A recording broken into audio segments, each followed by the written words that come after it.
Sa atin pong paglagong espiritual, marami tayong mga tanong. Maraming mga hiwaga ang pananampalataya. Kanina po sa ating unang service, ang ating pinag-aralan, why do good things happen to bad people?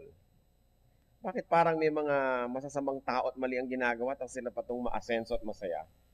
At ngayon po ang katanungan na ating sisikapin na napatan ang karunungan ng Diyos.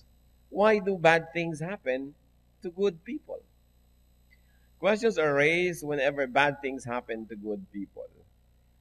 To innocent children, to people who are doing good, pagkatapos their life is abruptly ended.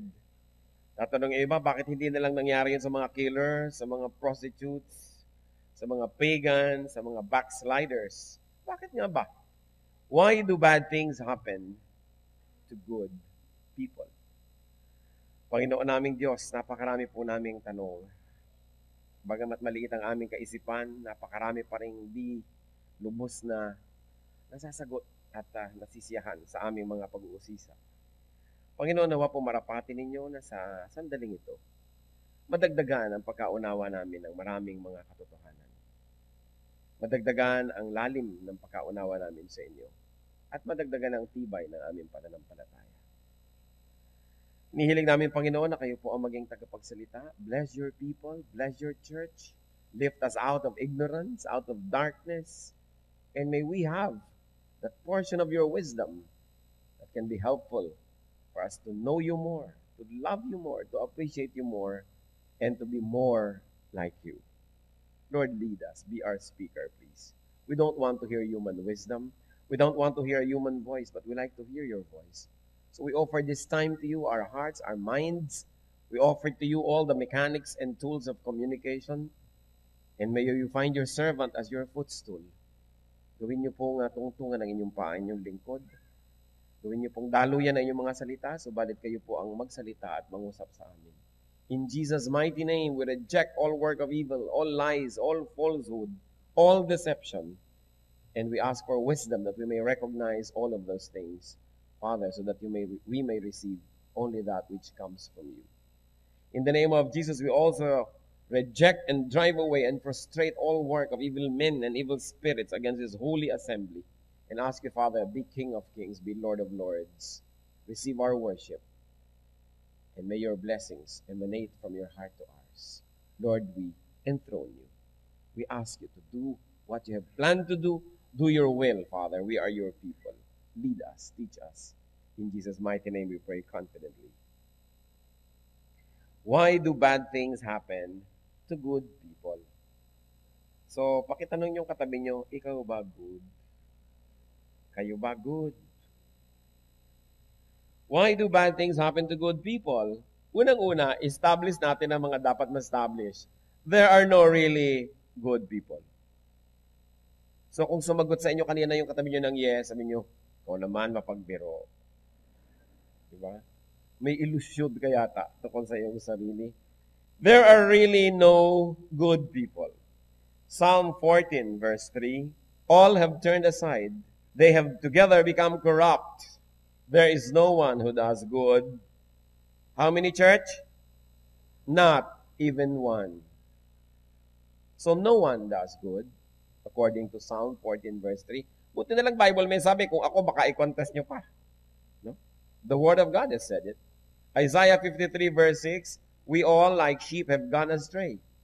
Each of us has turned to his own way, and the Lord has laid on him the iniquity of us all.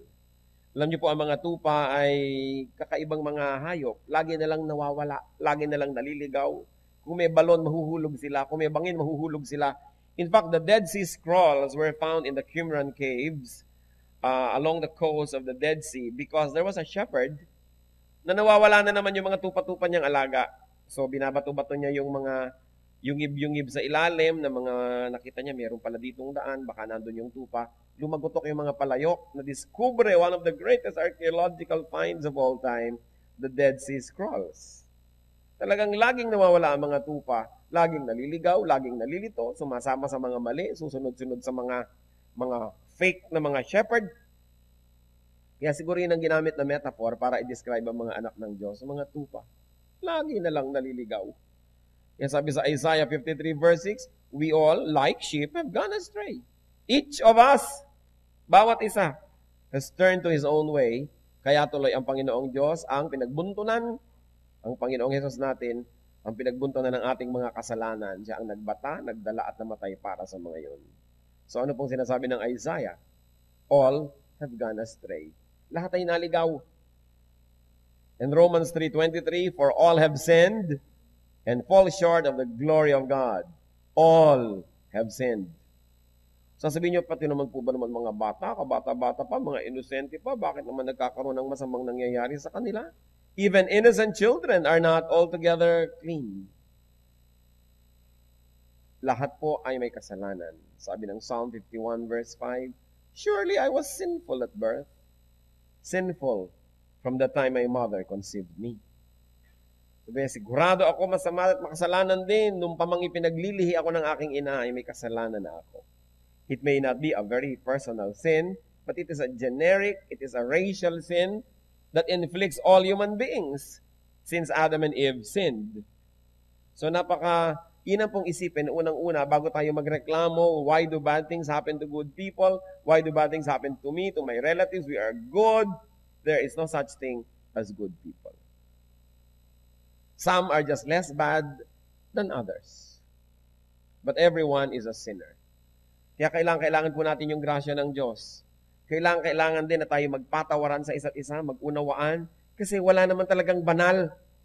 Walang reverend. Walang most holy Father. Wala ring sin pecado concebida, conceived without sin. All have sinned and fall short of the glory of God. Tumitindig tayo dahil lang sa awa at grasya ng Diyos. Walang deserving. Although meron namang mas maraming ginagawang mali kaysa sa iba, pero walang taong walang ginagawang mali. So walang sinless, walang good. Only God is good. Sa katunayan, maging ang ating pinakamalilinis na gawain sa tingin ng iba at sa tingin natin, sa tingin ng Diyos marumi pa rin dahil napakalinis niya. Naranasan nyo na ba na kayo may pinagmamalaki sa inyo yung kakilala nyo, ang linis ng bahay namin, nung tingnan nyo, ay marumi rin naman pala. Hindi kayo kontento dahil iba ang standard nyo. So ano man ang kalinisan ng tingin natin sa ating sarili at sa ating kapwa, kung ikahambing sa kalinisan ng Diyos, marumi pa rin. Man's best deeds are just like rags to God. Para lang maruruming mga basahan. Isaiah 64:6. All of us have become like one who is unclean, and all our righteous acts are like filthy rags.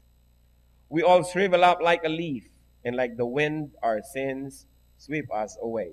Ang kasalanan daw natin ay parang malakas na hangin, at tayo para lang mga tuyong dahon na hinahangin-hangin, sinisiklot-siklot ng kasalanan, dinadala dito, dinadala doon, binabali-baligtad, pinapaikot-ikot. At ang ating pinakamalilinis na gawa ay mistulan ng maruruming mga basahan. So, sino ngayon ang clean? So, yung tanong na, why do bad things happen to good people? Ang unang tanong muna dapat, is there such a thing as good people? And obviously, the answer is, wala. Ngayon, ipagpalagay ng merong good. Good not because of our own selves, but because of Christ's blood. Because when we believe in Christ, inari tayong good. Dahil yung goodness ni Lord, kinuha natin. Dahil yung kasamaan natin, kinuha niya. That is what it means to have Jesus as Savior and Lord. Lord, ang dami ko pong kasalanan, be my Savior. O ito po yung aking mga kasalanan sa inyo na. Parang alam nyo yung mga laro na kumisan pinapasa-pasa, pag tumigil ang tugtog, nasa kamay mo, may parusa ka. So ganun din yung kasalanan. Kung sinong tigilan ng tugtog na hawak niya, may parusa.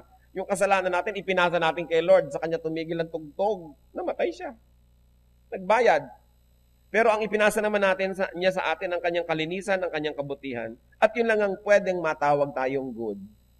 Yung dahil sa ating pananampalataya sa Panginoon, nalinis tayo, nahugasan, naging good tuloy. But not on our own account, not on our own merit, but because of what the Lord did. At kung ganun yung goodness natin, then there's such a thing as good people. Pwede nyo uling masabi sa katabi nyo, oo, tama pala, good ka nga. Pero hindi dahil sa'yo. Dahil sa pananampalataya mo sa Panginoon, itinuring ka tuloy na good kahit nga hindi naman. Kinuha kasi ng Panginoon yung kasalanan mo, pinalitan ng kabutihan niya. Yan na ngayon ang hawak-hawak mo, suot-suot mo ang dugo ni Kristo. So pag nakikita ka ng langit, sinasabi, good, saint, banal, because of faith. Because when you believe in Christ, your faith is translated into righteousness. Kaya tinatawag na righteous through faith. At kung tayo po yung good na yon, then no bad thing happens to good people. Walang malas na Kristiyano. Walang naku, minalas kami. May masamang nangyari sa amin.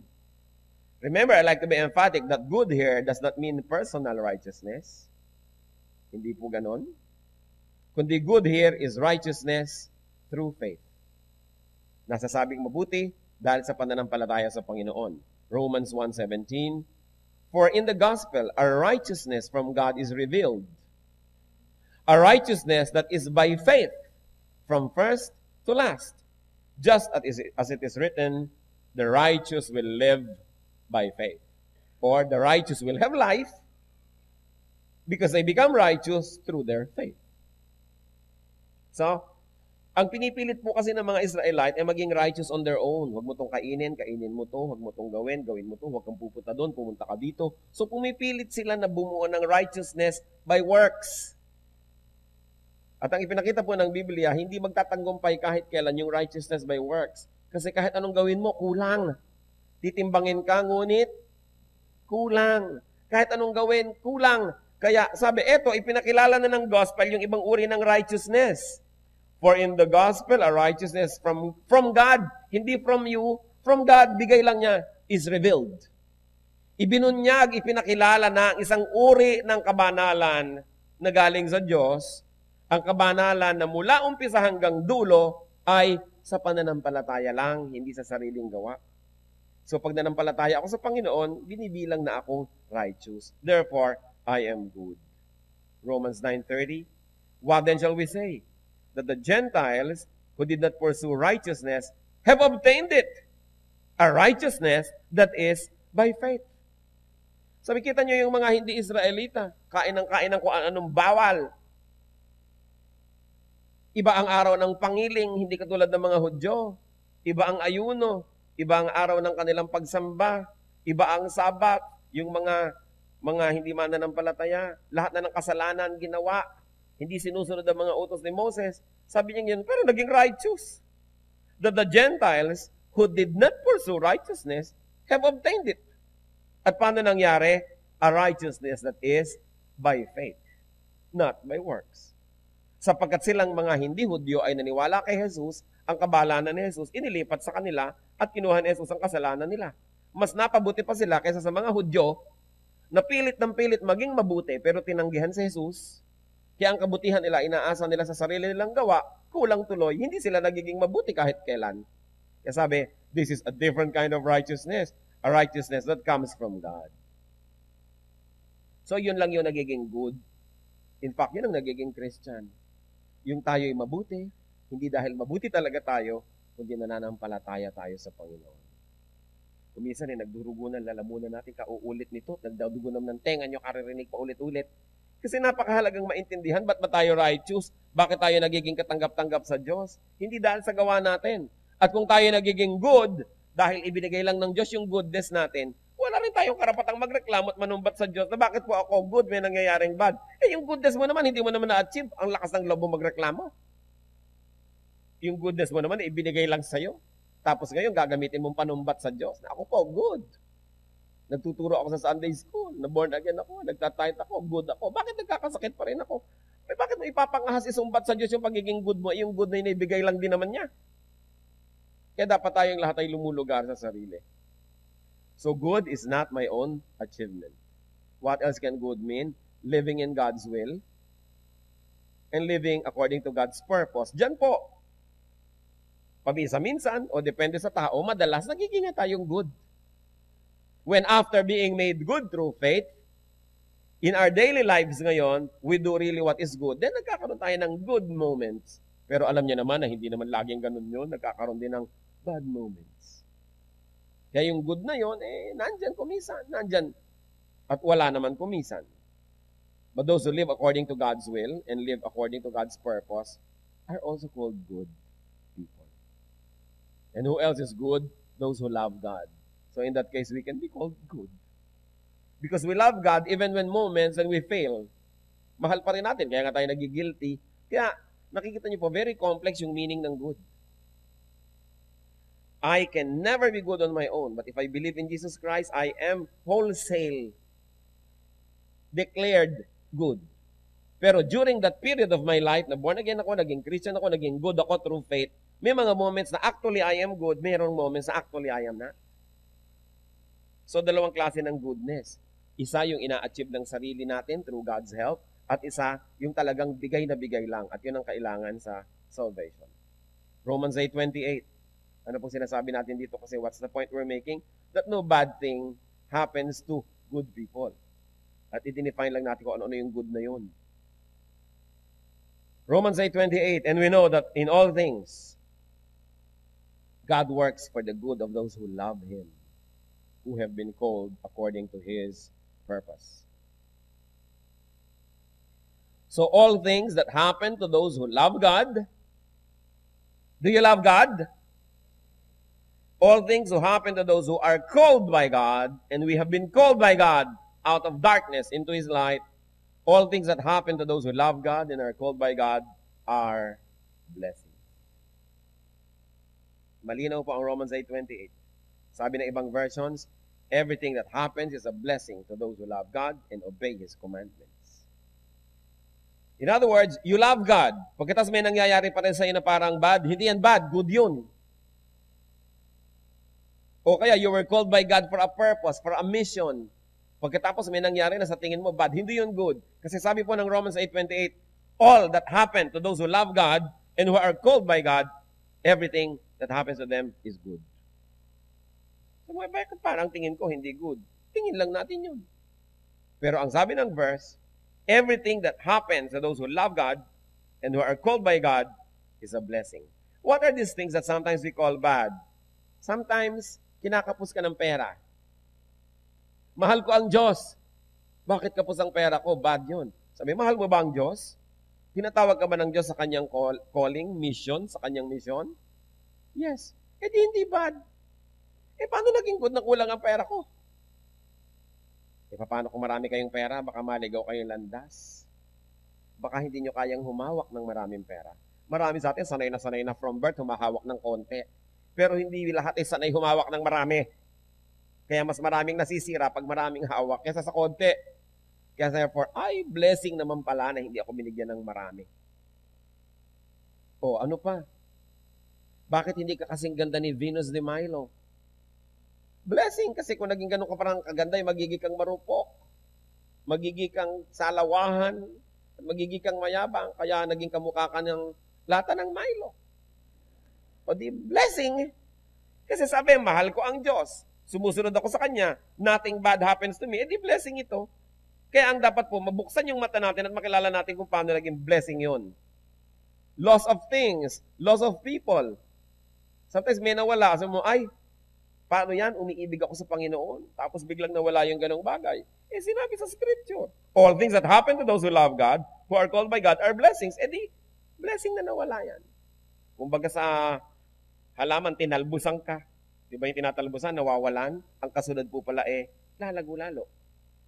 May natatanggal, nawawalan ka ng relasyon, minsan nawawalan ka ng tagumpay, nawawalan tayo ng mga bagay-bagay. Minsan merong isang naggagagapang dyan sa lahat ng mga silya dahil nawala ang isang hikaw. O minsan natatanggal na talaga yun para masabing, ayan, maging free ka na, huwag ka na kasing suot ng ganyan. Hahanap-hanap ka tuloy pag nawala. O dapat mahalaga, suot natin, nagagandahan tayo. Pero kung nawala, hindi nawala. Hinanap mo ng konti, pero hindi ka naman Crispin, Basilio, ang mga hikaw ko. Kasi nagiging slave tayo ng mga bagay, yung minsan na tinatanggal para ka pala maging free.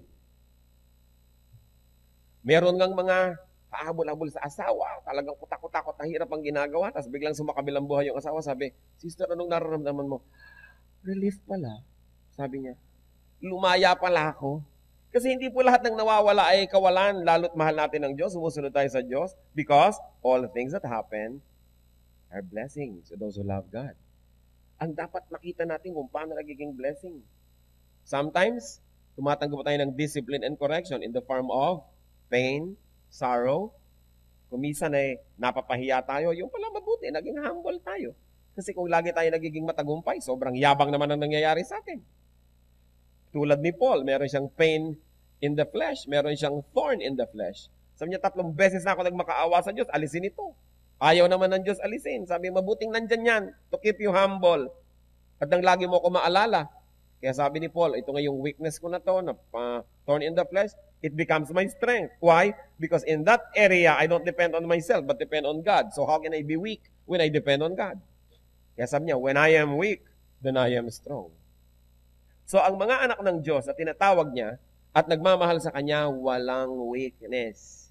Dahil pag meron tayong weakness, mahal natin ang Diyos, tinatawag niya tayo, sumasamba tayo sa Kanya, ipinauubaya natin sa Kanya yung weakness na yun. Siya ang nagte-take over. Kaya sabi ni Paul, then when I am weak, I am strong. Kaya pwede niyong sabihin sa katabi niyo, wala ka talagang weakness. Diba? Akala mo lang. Excuse mo lang yan. Para lagi ka magkasala, o ayan, ito na yung weakness ko, ito na yung weakness ko. Excuse mo lang yan. Dahil kung tatawagin mo ang Panginoon sa area of your weakness, magiging area of your strength yan eh.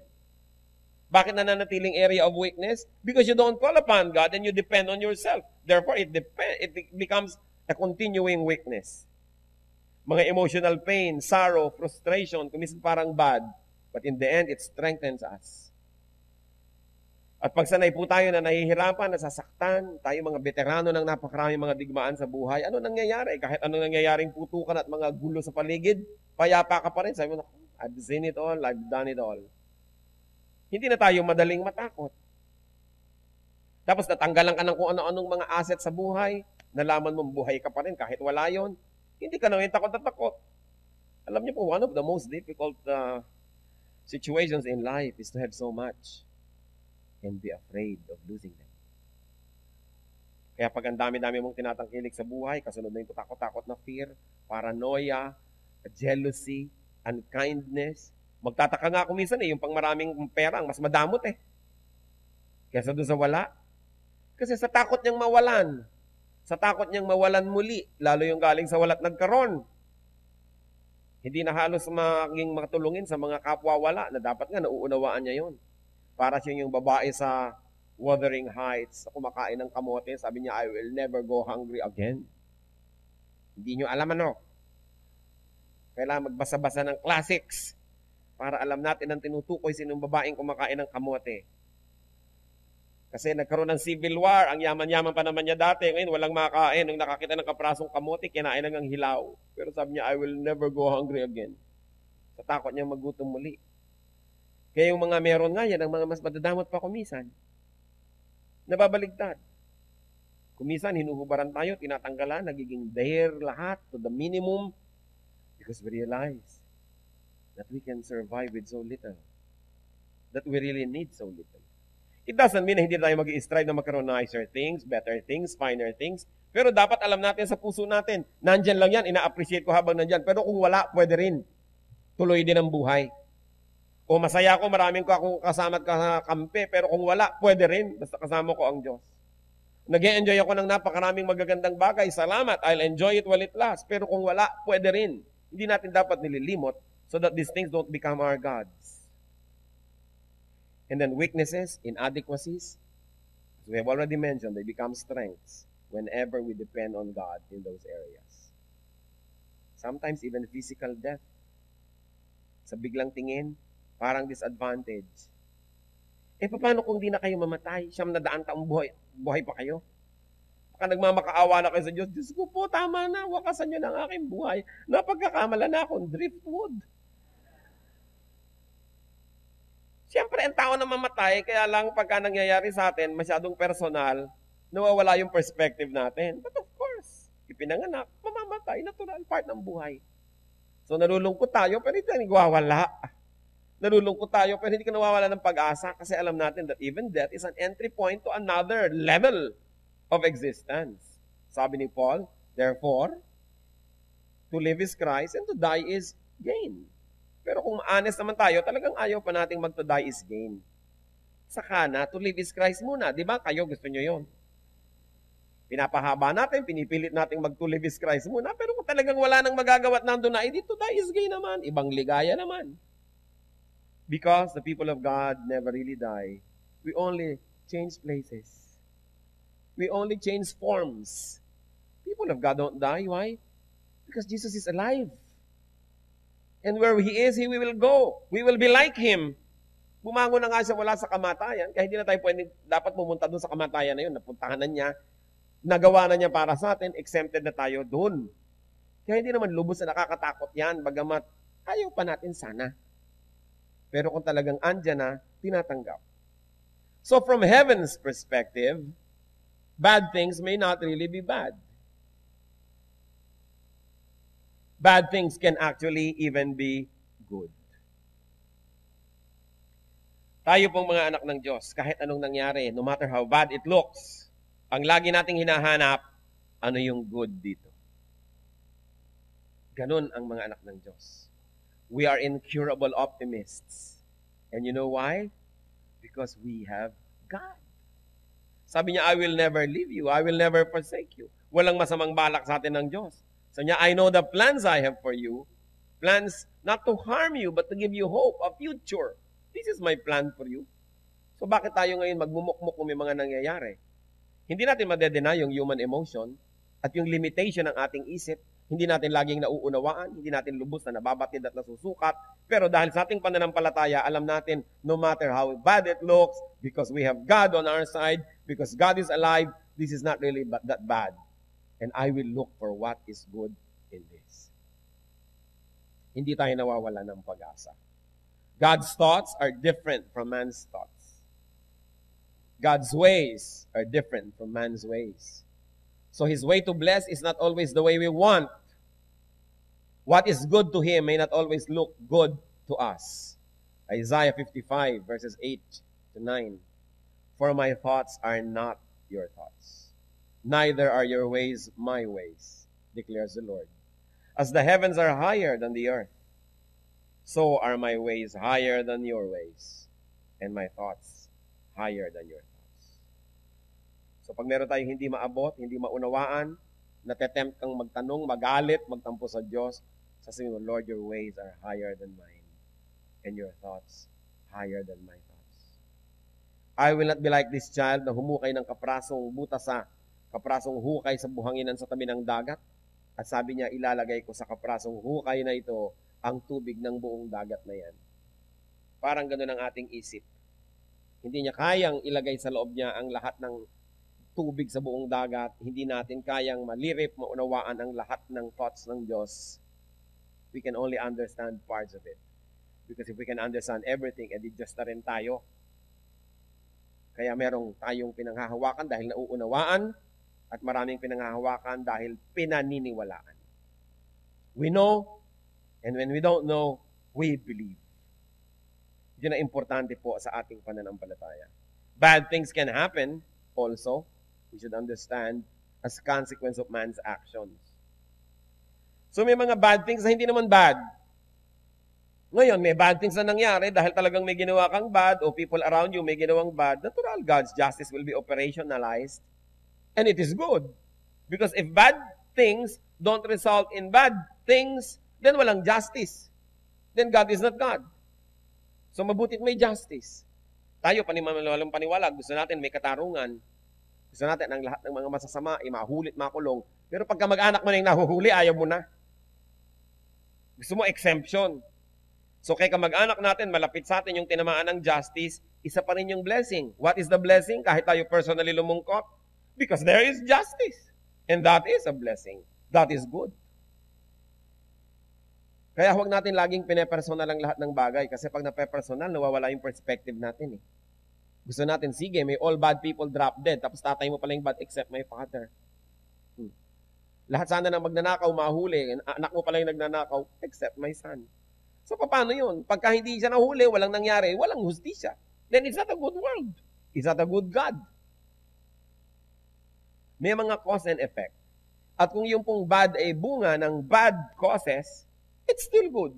It means there is justice operating in the universe. And then sometimes, what looks like bad things can happen for no clear reason at all. Hindi mo talaga makitang good naman ito. Hindi mo rin naman nakitang deserving mo dahil wala ka namang ginawang bad. Bakit bad pa rin ang nangyari? Ecclesiastes 9:11. written by Solomon, the wisest man that walked the face of the planet, says, I have seen something else under the sun. The race is not to the swift, or the battle to the strong.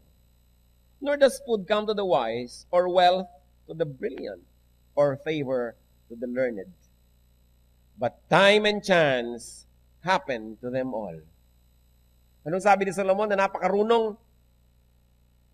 Lahat ng pag-iisip natin, papunta pa lang tayo, pauwi na siya. Sabi mo, anak, umuwi ka na, sasabihin ko na lang sa iyo ang ending. Nagpunta na ako dyan ako na yung wisest of all. I'll tell you, sabi niya, time and chance happen to all. Ano daw yung na-observe niya? Hindi ko mo't mabilis kang tumakbo, ikaw ang mananalo sa karera. Hindi ko mo't ikaw ay malakas, mananalo ka sa lahat ng digmaan. Hindi ko mo marunong ka, ikaw ang magkakaroon ng pagkain sa iyong hapag. Hindi laging nagpupunta ang pagkain at mga blessings sa mga marunong. Alam niyo ganon? O hindi lahat ng marurunong ay favor ang kanilang natatamasa. Sabi niya, alam niyo, ang isa kong naobserbahan sa buhay. At pinasikot-sikot ko na at inisip-isip ko na wala namang mas matalino kaysa sa akin, kaya makinig na lang kayo. Sabi ni Solomon, time and chance happen to all. May mga bagay na walang dahilan nangyayari. Walang dahilan vis-a-vis our brain. Walang reason when it comes to referring to our intelligence. Sabi, hindi natin maabot, hindi natin alam, nangyayari. So may mga marurunong na naghihirap sa buhay. Meron namang ka-eskwela mo nung araw, nangongopya lang sa'yo, ang yaman ngayon. May mga matutuwid na hirap. Meron namang mga kumisan hindi matutuwid, sila patong mukhang maginhawa. Sabi ni Solomon, time and chance happen to all. Hindi lahat mauunawaan ng human logic. So anong gagawin natin kung sakaling yun? Una, sinabi natin na wala namang good. So pag nangyayari yung bad sa'yo, dahil bad ka kasi, natural lang. So that's the reason. Pangalawa natin sinabi, kung talagang good ka because of Christ, walang bad na mangyayari sa'yo. Akala mo lang bad yan, pero hindi. Pag none of the above, pangatlo pa rin, hindi mo maunawaan, huwag mo nang unawain. Sabi ni Solomon, nangyayari talaga yun. Anong dapat mong gawin? Accept your lot. Tanggapin nyo. Naniniwala tayong may Diyos. Nakaupo siya sa kanyang trono. Siya'y makapangyarihan. Kilala niya tayo. Alam niya ang ating sitwasyon. Ginagawa natin ang lahat ng magagawa natin. Sinisikap natin maging tama. Nangyari pa rin ito. Anong gagawin mo ngayon? Accept it. Because if you won't accept it, you have only one other choice. Labanan mo ang Diyos. Magreklamo ka, magrebelde ka. O may panalo ka ba doon? Kaya sabi, tanggapin. Ecclesiastes 5:19. Moreover, when God gives any man wealth and possessions and enables him to enjoy them, what must you do? Accept his lot and be happy in his work. This is a gift of God. But remember that these two can be reversed. Pwede mabaligtad. Bakit po pag tayo nakakatanggap ng magagandang bagay, hindi tayo nagrereklamong, Lord, where is your justice? Hindi ko dapat matanggap to. Ba't pag may nagregalo sa atin ng magandang hindi natin inaasahan, sabi mo, Lord, napaka-unfair nyo. Bakit ako nakatanggap ng gift? Dapat hindi. Pag naglalakad kayo, may napulot kayong 1,000 pesos. Lalo dyan sa hagdan dyan, maraming napupulot dyan. Baka lahat doon dumaan tuloy. Pag napulot mo, pati mo sabihin, Lord, hindi ko dapat ito mapulot. Dapat iba. Bakit hindi tayo nagre-reklamo when things we like happen? Pero pag ayaw natin yung nangyayari, nagre-reklamo tayo. Lord, bakit sa akin nangyari to? Bakit sa akin nangyari to? Dapat pareho lang. When we receive good things, we don't complain. When we receive things that don't look good, we don't complain. Sinisiyasat natin kung karapat-dapat ba mangyari sa atin. Kung karapat-dapat, edi salamat, makatuwiran ng Diyos. Ngayon, kung hindi naman, maniniwala kang ang Diyos ay talagang makatuwiran, so itong nangyayaring ito ay mabuti pa rin. Although sa limited kong pananaw ay hindi. At kung binalibaligtad mo na lahat ang isip mo at ang verses, hindi mo pa rin maunawaan, sabi ni Solomon, time and chance happens to all. Manahimik ka, pasanin mo ang papasanin, lakarin mo ang lalakarin, languyin mo ang lalanguyin, dahil alam naman ng Diyos ang katayuan mo, hindi ka niya nakakalimutan, hindi ka niya pinapabayaan, malalaman mo rin yan pagdating sa dulo, so tapusin mo yung mission mo sa buhay. Huwag lang tayong tumatanggap ng mabuti. Pag sa tingin din natin, hindi masyadong mabuti, tanggapin pa rin. Sa Job 2, verses 9 to 10, nung kutakot-takot na dilubyo nangyari sa pamilya ni Job, si Job, praise the Lord pa rin, praise the Lord. Namatay ang mga anak, nawala ang kabuhayan, nagkaroon ng sakit mula ulo hanggang paa. His wife said to him, "Are you still holding on to your integrity? Curse God and die." Can you imagine itong asawang to? Nung si Satanas ay humingi ng permiso sa Diyos, alisin lahat ng mabuting bagay sa kanyang buhay. Nawala ang kayamanan, nawala ang mga anak, nawala ang mga katulong, nawala ang kalusugan, natira ang asawa. So hindi pala siya mabuti. Siyang itinira, kakampi ni Satanas. Gusto talagang sirain si Job, ang itinira yung asawa. Sabi ng asawa, pinamiwangan siya, praise the Lord ka pa rin. Ba't di mo nilang sumpain ng Diyos, tapos mamatay ka na dyan? Praise the Lord kay kung ano nangyayari sa buhay natin. At sabi niya sa verse 10, "You are talking like a foolish woman. Shall we accept good from God and not trouble?" In all this, Job did not sin in what he said. Naghinagpis siya, nalungkot siya, sinira niya ang kanyang damit, naglagay siya ng abo sa kanyang ulo, talaga nagluksa, pero hindi sinisin Diyos. Sabi niya sa asawa niya, bakit nung dating ang bonanza sa buhay natin, hindi ka nagrereklamo sa Diyos na hindi tayo karapat-dapat tumanggap? Bakit ngayong binabawi, nagrereklamo ka na hindi karapat-dapat mangyari sa atin to? Dapat what you do on both sides of the equation, pareho. Kung magrereklamo ka when bad things happen, dapat magreklamo ka rin when good things happen. Pero dahil hindi ka nagrereklamo when good things happen, huwag ka rin magreklamo when bad things happen. Dapat pareho yan para may balance. So what do you do when such things happen? When bad things happen to good people, depend on God. Good ka naman pala alam nga namang hindi ka iligtas ng Diyos. Di ba kakampi ng good yung good? Alam nga namang ipahamak ka ng Diyos dahil good ka. So, hold on. Proverbs 3:5. Trust in the Lord with all your heart. And lean not on whose understanding? On your own understanding. Every single cell in your brain tells you na mali ang Diyos. Naku, huwag kang maniwala sa brain mo. Every single argument you have learned in life tells you na mali ang nangyayari sa buhay mo, walang katarungan ng Diyos. Huwag kang maniwala sa sarili mo. Sabi, trust in the Lord with how much of your heart? All your heart. And lean not on your own understanding. So mahalaga, do not be a judge. Pag sinabi nyo kasing, siya ay mabuti, bakit masama ang nangyayari sa kanya? China-challenge nyo ang karunungan ng Diyos. Anong malay nyo kung mabuti nga yun? Sabi nga sa Bible, kahit ang pinakamabubuti nating gawa, marumi pa rin. Minsan, bigay ka ng bigay sa kapwa, yung pala, nagpapa-invest ka lang para makontrol mo ang buhay nila dahil bigay ka ng bigay. O bigay ka ng bigay sa charity para malagay ka sa plaque, yung pangalan mo na doon sa kanilang tarangkahan. O kaya para ka mapuri o para madyaryo. O bigay ka ng bigay, actually, binibigay mo lang naman produkto mo para i-promote. No? So, investment lang yun. O bigay ka ng bigay ng mga damit kasi ang dami mo na, ang sikip na ng cabinet, namimigay ka na tuloy. Talagang mabuti ka, ibigay may bago. O, ba't yung luma? Hindi pinapaluwag mo lang cabinet mo, nagbibigay ka nung hindi masakit. Pero yung masakit ayaw mo ibigay. Ang tunay na pagbibigay, yung mahapdi.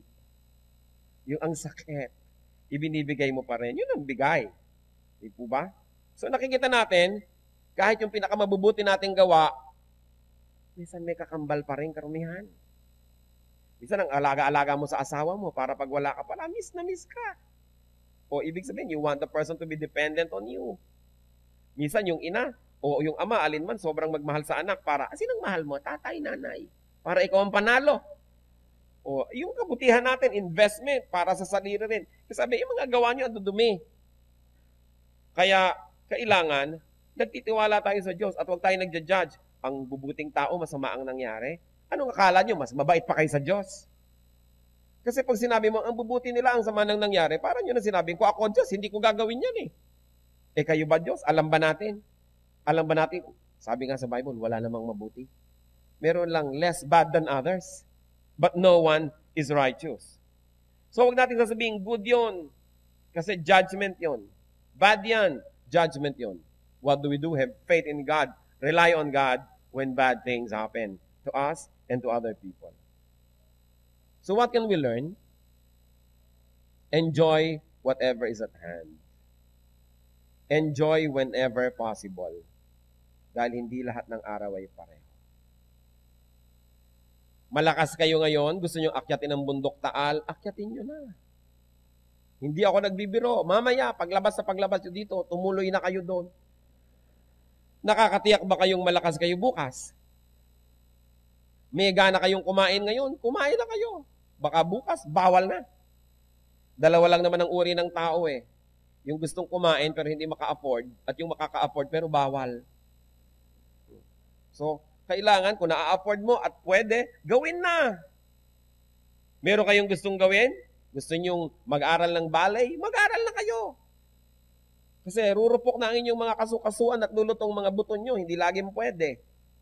Gusto nyo mag-aral ng piano? Gawin na. Gusto nyo mag-enjoy sa buhay? Gawin na. I was talking to one very popular couturier. Dinalaw ko yung bahay niyang pinag-uusap-usapan kung gaano kaganda. At minsan nandun ako sa vicinity. At meron kami pinag-uusapan. Sabi ko, alam mo, minsan gusto ko mag-wood carving eh. Kaya lang, ang busy ko ngayon eh.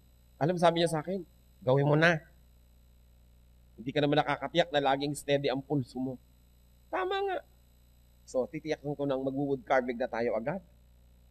Kasi, hindi lahat ng araw ay controlled natin. There are really bad things that can happen. So, habang good, enjoy it. Pag dumating yung bad, at least may alaala ka ng mga good, pampalakas. Para bang kung may tag-ulan, may tag-gutom, meron kang in-store, meron kang hinanda, o magutom ka man ngayon, naaalala mong di bale, ang dami ko na naman nakain eh. So, meron kang pampalakas sa iyong kalooban. So, kung pwede po tayo maging masaya, sumaya na. May papatawarin kayo sa buhay, patawarin nyo na. Hihingi kayo ng tawad, sige na, gawin na, huwag nang tagalan. Dahil hindi tayo nakatitiyak sa pag-andar ng panahon. Sabi rin sa Bible, you do not know what a day may bring forth. At ano pong sabi ng si Solomon na naman, na nag-observe ng buhay kay runong-runong, Ecclesiastes 3, verses 12 to 13. I know that there is nothing better for men than to be happy and to do good while they live. That everyone may eat and drink and find satisfaction in all his toil. This is the gift of God. So ano daw yung gift ng God? Na tayo makainom, makakain, magkaroon ng kasiyahan mula sa mga bunga ng ating pagsisikap. So huwag nyo na masyadong i-withhold ang inyong kaligayahan. Mayroong sobra naman magtipid. So habang nagtatabi tayo ng konti para sa future, dapat marunong din tayo mag-enjoy yung here and now kasi hindi nyo alam kung nandun pa kayo sa future. Sabi niya sa Ecclesiastes 3:22, so I saw that there is nothing better for a man than to enjoy his work because that is his lot. For who can bring him to see what will happen after him? Ang sinasabi niya, enjoy his work. So, nag-e-enjoy ba kayo sa trabaho nyo?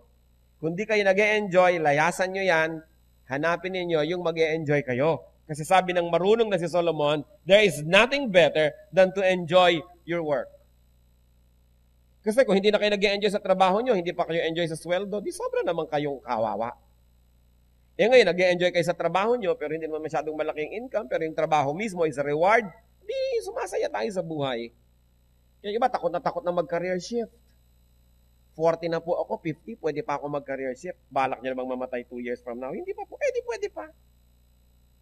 Plan as if you're going to live for another 100 years. But live in holiness as if you're going to die now. Then you will be in a good situation in life. So, really, there are things that can seem to happen that are bad. Bad from our point of view, but probably not bad from heaven's point of view. Pero hindi pa rin natin ma-deny na sa tingin natin, bad pa rin. Pero alam nyo, there is no perfection in this planet that not even bad things cannot be perfect. Laging titigil din yan, magkakaroon din ng good. Kasi even terrible things cannot be perfect. May kulang pa rin yun, makakasingit pa rin yung good. Kaya pag nandun yung good, enjoy it. Pag dumadating yung difficult times, have faith in God. Depend on God. Trust in God. Travel on as best as you can because you know that God is with us every step of the way. Why do bad things happen to good people? There are no good people. So when bad things happen, dapat nating sabihin, tama lang, we deserve it. And because of that, hindi tayo nagkakaroon ng sama ng loob sa Diyos, hindi tayo nagagalit. But it doesn't mean titigil na tayo doon. Because we have God in our hearts. We can always work for the betterment and for the improvement of our situation. And for all intents and purposes, matapos nating sikaping maunawaan ang lahat ng bagay at sa tingin natin, bad pa rin, rely on God. Because our weaknesses can become our strengths. And because God is good, then bad is going to be temporary. Because permanent ang good. What is permanent is what is good. Ano pong sitwasyon natin sa buhay ngayon? Are you thinking, there are some bad people who are having a good life? So anything that is better than hell, we should be thankful for. Because people don't deserve anything better than that. But because of God's grace, He gives us a way out and He enables us to enjoy many things that we don't truly deserve. Dear Lord, may you examine our hearts. Sa mga nakikita po namin kumisan may mga nagrereklamo, bakit may masamang nangyayari sa mabubuting tao. Turuan mo kaming maunawaan yung mechanics ito, Lord. Una, to begin with the fact that wala naman talagang good people. That because of sin, everything has been twisted, and the bad things that can happen as a result of sin is nothing but results of justice. Turuan niyo po kami, Lord, to appreciate your justice, kahit pa nga kumisan nagiging personal yung application nito. Pakita niyo sa amin, Lord, that we should be godly, kahit na po ang tinatamaan ay kami o mga taong malapit sa amin. And then again, Lord, give us the wisdom to know what cannot be known and to understand that we cannot know everything. That our mind is limited and we cannot fully comprehend how you work, how you operate in our lives.